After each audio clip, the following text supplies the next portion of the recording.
बहुत पुराने समय की बात है। एक बहुत ही गरीब आदमी था। उसको एक ही बेटा था, पर वो अपनी गरीबी के कारण अपने इकलौते बेटे का भी पेट नहीं भर पाता था। अपने पिता की गरीबी से तंग आकर एक दिन उसका बेटा उससे बोला, मेरे प्यारे पिताजी, इस गरीबी में आपको अपना पेट भरना ही इतना मुश्किल हो रहा है। मैं आपके लिए बोझ बन गया हूँ।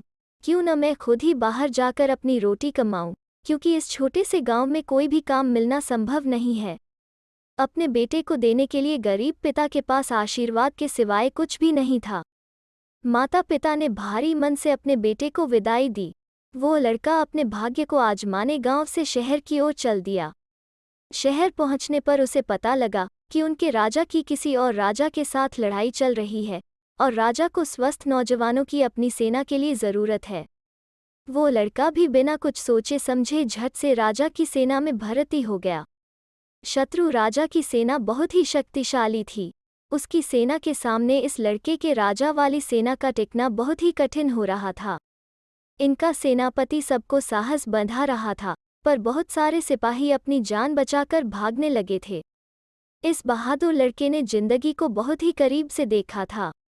गरीबी की जिंदगी जीने से तो लड़ते लड़ते मरना ज्यादा अच्छा है। यह सोचकर उसने पीठ दिखाकर भागने वाले सभी सिपाहियों को शत्रु का बहादुरी से सामना करने के लिए उकसाया, तो भाग रहे सिपाही भी वापस आ गए और अपनी मातृभूमि की रक्षा के लिए जी जान से लड़ने लगे। अंत में शत्रु की सेना को मैदान छोड़कर भागना पड़ा। बूढ़े सेनापति ने राजा से इस लड़के की बहादुरी की बहुत प्रशंसा की। उसे बहुत सारा धन इनाम में दिया गया और साथ ही अपने राज्य में ऊंचे पद पर रख लिया गया। अब वो लड़का राजदरबार और राजमहल का एक हिस्सा बन गया। राजा की एक बेटी थी जो बहुत ही सुंदर थी, पर अभी तक उसे उसकी पसंद का कोई भी युवक नहीं मिला था, क्योंकि उसने कसम खाई थी कि वो उसी युवक से शादी करेगी जो उसे इतना अधिक प्यार करेगा कि उसके मरने पर उसी की कब्र में साथ साथ दफन हो जाएगा।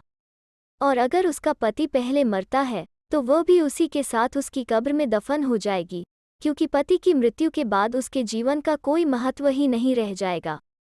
राजकुमारी की यह बेहुदी सी कसम किसी भी युवक को पसंद नहीं थी।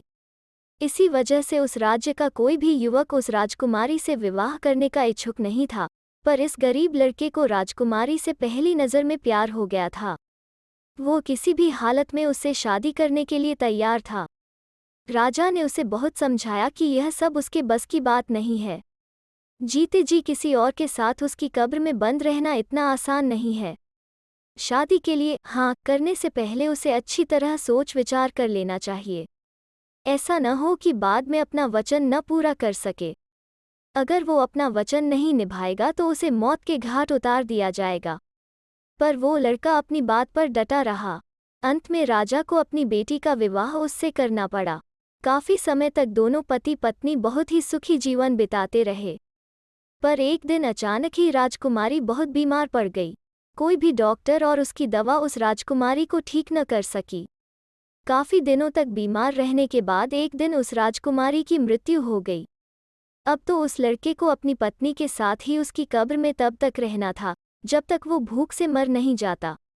राजा को उस लड़के पर तरस आ गया, तो उसने अपनी बेटी के लिए एक बड़ी सी कब्र बनवाई और इस लड़के के लिए कुछ दिनों का खाना पानी भी उस कब्र में रखवा दिया। बेचारा लड़का उस भोजन में से बहुत ही कम भोजन करता, जिससे वो कुछ लंबे समय तक जीवित रह सके, क्योंकि जीते जी मरना उतना आसान नहीं था जितना उसने सोचा था। पर अब इस कब्र में घुट घुट कर मरने के अलावा उसके पास कोई और रास्ता नहीं था। बाहर निकलने पर राजा के सिपाहियों ने उसे जान से मार देना था। धीरे धीरे उसका भोजन और पानी भी खत्म होने लगा। अब वो अपनी मौत का इंतजार करने लगा। तभी एक दिन उस कब्र में एक बड़ा सांप घुस गया। लड़के ने अपनी तलवार से उसके 3 टुकड़े कर दिए। अगले दिन एक और सांप उस कब्र में घुसा, पर पहले वाले सांप को मरा देखकर एकदम ही वापस चला गया। फिर थोड़ी देर बाद वह सांप अपने मुंह में एक बूटी लेकर फिर कब्र में आया और उस बूटी को मरे हुए सांप के फन व आंखों पर रखा, तो वह सांप फिर से जीवित हो गया और उसके देखते देखते दोनों सांप कब्र से गायब हो गए, पर वे अपनी बूटी वहीं छोड़ गए। लड़के ने सोचा कि क्यों न मैं इस बूटी को अपनी पत्नी के मुंह और आंखों पर रखूं, शायद वो इससे जिंदा हो जाए। उसने वो बूटी उठाई और अपनी पत्नी के मुंह तथा आंखों पर रख दी। थोड़ी देर बाद उसकी मृतक पत्नी ने आंखें खोल दी और अपने पति को अपने पास देखकर बहुत हैरान हुई। उसके पति ने उसे कब्र से बाहर निकाला। राजकुमारी ने कब्र का दरवाजा खटखटाया तो सिपाहियों ने राजा को इसकी सूचना दी। राजा ने खुद आकर उस कब्र का दरवाजा खुलवाया और अपनी लड़की को फिर से जीवित देखकर बहुत हैरान हुआ। उस लड़के ने सिवाय अपने विश्वसनीय नौकर के किसी को भी सांपों की बूटी के बारे में नहीं बताया।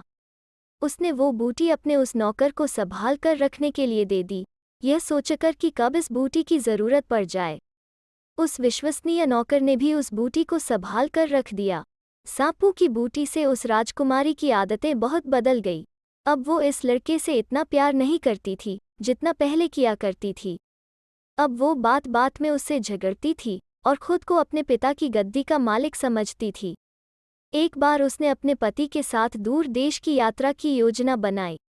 राजा ने उसके जहाज को बहुत सारी सुविधाओं से भरकर उन दोनों को रवाना किया। उस जहाज को चलाने वाला कैप्टन उस राजकुमारी को अब अपने पति से अधिक पसंद आया। उसने अपने पति से अपना पीछा छुड़ाने के लिए उस कैप्टन से सहायता मांगी और उसे विश्वास दिलाया कि इसके मरने के बाद जब वो अपने पिता के पास पहुंचेगी तो वो उसी से शादी करेगी। कैप्टन को भी इसमें अपना फ़ायदा नज़र आया तो वो इस बात के लिए तैयार हो गया। एक रात को जब उसका पति सोया हुआ था तो राजकुमारी और जहाज के कैप्टन ने उसे उठाकर समुद्र में फेंक दिया। यह सारी घटना उसका विश्वसनीय सेवक देख रहा था। उसे यह सब देखकर बहुत दुख हुआ। तभी उसे सांपों की उस बूटी की याद आई जो उसने एक डिब्बी में रखी हुई थी।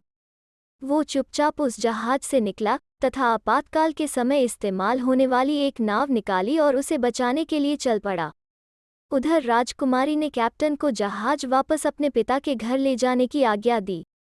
विश्वसनीय सेवक ने समुद्र के गहरे पानी से युवक को बाहर निकाला और उस बूटी की सहायता से जीवित किया। फिर उसी नाव में बैठाकर उसे राजकुमारी से पहले ही राजा के महल में पहुंचा दिया। लड़के ने राजा को सारी घटना सुना दी, पर राजा को उसकी बातों पर विश्वास नहीं हुआ। वो बोला, मैं यह कभी नहीं मान सकता कि मेरी बेटी ऐसा नीच काम भी कर सकती है।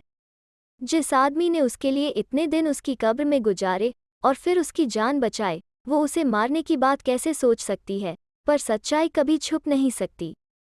इतना कहकर उसने राजकुमारी के पति को अपने ही महल में छुपा दिया। अगले दिन उसकी बेटी का जहाज भी वापस आ गया। राजा के पास राजकुमारी बहुत दुखी सी आकर खड़ी हो गई। राजा ने उसे अकेले देखकर पूछा, बेटी तुम अकेली कैसे?